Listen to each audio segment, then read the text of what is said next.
Jeju est à la Corée du Sud ce que la Corse est à la France. Une île, petit coin de paradis méridional où il fait bon passer les vacances. Ce groupe est venu pour quelques jours en famille, enfin presque. C'est une association de mères célibataires ici pour se ressourcer et militer.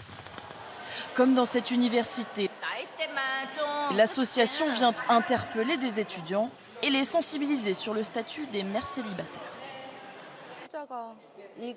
Pour Dong-Kyun, 36 ans, abandonnée par le père de son garçon et aujourd'hui présidente de l'association, il y a encore du travail. Dans la société coréenne, les mères célibataires ne sont pas seulement vues comme des femmes qui élèvent seules leurs enfants, mais plutôt comme des débauchées. La Corée est un pays très développé, mais le regard des gens là-dessus est resté bloqué dans les années 70. La preuve. Bonjour, j'ai une question pour vous. Si vous ou votre petite copine tombait enceinte, qu'est-ce que vous feriez? Moi, je ne pourrais jamais être mère célibataire. J'essaierai d'avorter. Je pense qu'on doit aider et l'État doit aider encore plus les mères célibataires. Parce que bon, les femmes, c'est quand même le sexe faible. Le sexe faible, c'est ainsi que la société coréenne considère les femmes. Et si elles sont enceintes et pas mariées, elles sont ostracisées.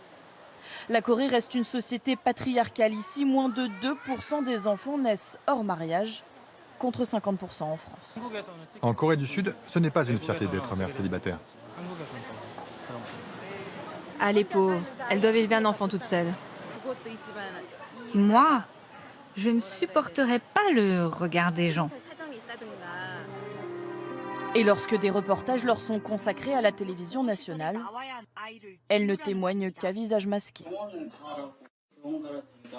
Mal vues dans leur pays, rejetées par leur famille, comme les mères célibataires de Jeju et leurs enfants. Cet après-midi, c'est visite à l'aquarium.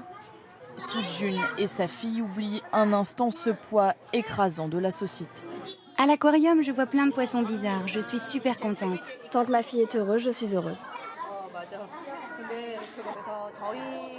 L'association pour moi, c'est une seconde famille. Dong-Kyun a toujours élevé seul son fils de 11 ans. Alors qu'elle venait d'accoucher, son petit ami l'a quittée pour une autre. À l'époque, elle décide de garder son enfant contre l'avis de ses parents. Un jour, un voisin de mes parents a demandé à mon fils où était son père.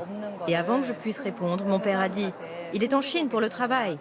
Ce jour-là, j'ai réalisé que mes parents préféraient mentir plutôt que d'avouer que je n'avais pas de mari.